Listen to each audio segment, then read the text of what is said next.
Hi guys, welcome my YouTube channel, Tawad TV. Nandito ako ngayon guys para i-share ko sa inyo kung paano ang tamang pag-inom ng tubig guys. Kasi kadalasan talaga natin guys ay hindi po talaga alam natin kung ano ba ang tamang pag-inom ng tubig. Inom lang po tayo guys, kaya yan po ang dahilan na sakit po talaga yung ulo natin dahil nasobrahan sa pag-inom ng tubig. So hindi ko pa umpisahan guys. Ako po ay nag-ayaya sa inyo na sana i-subscribe ninyo ang aking YouTube channel, especially na po sa mga nanood ngayon na hindi pa nakasubscribe sa aking YouTube channel. Sa mga subscriber ko naman guys na nanood ngayon, ako po ay nagpapasalamat sa inyo anytime sa inyong pagtangkilik sa aking YouTube channel bawat upload ko ng video guys. Dahil di po talaga mabuo yung channel natin guys kung wala po talaga kayo. Okay, dito na tayo ngayon guys kung paano inumin ang tubig ng tama guys. Like for example guys, kung ikaw ay inom ng ganito lang karami sa isang araw guys, kulang po talaga, hindi po sapat yung tao na uminom ng tubig na ganito lang karami. Yung iba naman guys is talagang kunti lang talaga ang inumin nila ng tubig. Kailangan marami yung tubig na mainom natin araw-araw, mas lalo na yung mga taong nagpapawis guys. Kahit dalawang ganito guys, pwede guys, basta nagpapawis po tayo araw-araw. Kayang-kaya po talaga yung dalawang ganito sa buong araw na mainom natin na tubig guys. Paano naman tayo nang iinom ng tama ng tubig? Especially na po sa mga kumakain, ay dapat bago tayo kumakain guys, example may pagkain dito guys, bago tayo kumakain ay kailangan uminom muna tayo ng tubig na kunti. Hindi po pwede na minom na marami at di rin tayo pwede na kumakain pagkatapos bago tayo iinom ng tubig. Hindi po yan tama guys. Kailangan uminom tayo ng kunti ng tubig guys bago tayo kakain. Kahit ganito karaming tubig guys, yan. Yan po ang tamang karaming tubig ang inumin natin bago kumakain. Tapos maya-maya guys, mga ilang segundo na pagkain natin or ilang minuto, inom na naman tayo ulit ng tubig. Hindi po pwede na uminom lang tayo ng isang bisis tapos kain ng kain hanggat mabusog tayo tapos inom naman. Mas maganda guys na kain, inom ng tubig, kain tapos inom ng tubig. Yan po ang magandang cycle guys doon sa ating laman guys sa ating tiyan. Yan po talaga pinakamalaga na paggamit ng tubig guys. Huwag po natin damihan na uminom po tayo bigla ng ganito karaming tubig guys.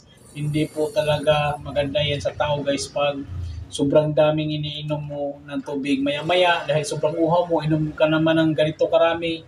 Hindi po pwede guys. Mas maganda kung nauhaw ka or nagpapawis ka lagi, bawat minuto umiinom ka ng pakunti-kunti yan guys. Yan, ganito lang, pakunti-kunti lang yan talaga guys. Yan ang tamang pag-inom ng tubig.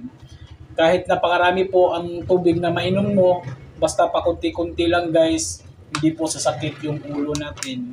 Kung sumakit naman yung ulo natin guys, tapos hindi naman tayo uminom ng maraming tubig, mas maganda talaga din na magpa-check up tayo agad sa doktor dahil hindi natin alam kung ano ang sakit na meron po tayo. Mas malaga na ilang araw pa lang na may naramdaman na tayo, pa-check up na tayo agad sa doktor. Hindi pwede na itatago natin guys kasi mas lalong malaki ang gastos. Yan po ang advice ko sa inyo na tama yung pag-inom ng tubig, basta pakunti-kunti lang po talaga guys. Huwag po natin iminom ng marami ng biglaan. Kailangan dahan-dahan. Sa isang araw, kahit ilang beses guys, 50 times kang minom ng tubig, basta pakunti-kunti lang yung inom mo.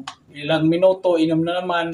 Ilang minuto, inom na naman. Lalo na po sa mga taong nagpapawis lagi. Pag hindi naman tayo nagpapawis guys, kaya po natin ng 8 glasses po talaga sa isang araw or 7 glasses ang maubos natin araw-araw. Maubos yan guys, basta pakunti-kunti rin yung inom mo para di ka mauumay. Ang tubig guys ay talagang pinakamahalaga po talaga ang tubig sa katawan ng tao guys. Wala pong ibang inumin talaga dito sa atin na mahalaga sa katawan, tubig lang po talaga. Mas maganda yung tubig ng tubig tayo sa katawan dahil ang dami po talagang benefit sa katawan guys ang tubig. Mas lalo na po yung tubig na malinis, hindi naman yung tubig na kahit saan po natin iniigib. Yan po dahilan na nagkakaroon din tayo ng sakit.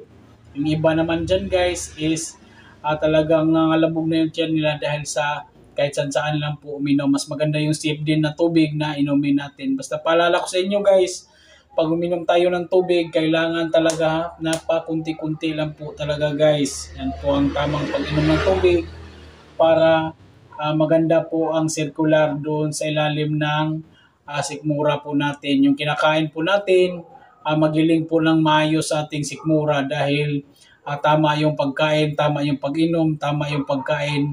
Huwag tayong kumain na marami tapos kunting tubig. Kailangan tubig muna, pagkain kunti, tubig kunti, pagkain kunti, tapos tubig kunti, step by step guys. Yan po ang maganda sa katawan ng tao, yung pakunti-kunti yung tubig. Hanggat hapon guys, kaya mo po ang dalawang ganito, kaya po yan guys, basta pakunti-kunti lang, wag mong biglain. Okay? Sa lahat po ng mga nanonood dyan, naulit ko, maraming salamat po sa inyong lahat, especially na po talaga sa tumatangkilik sa aking YouTube channel, Tuwad TV. Sa mga subscriber dyan, anytime po kayong welcome sa aking YouTube channel. At magandang gabi po sa inyong lahat.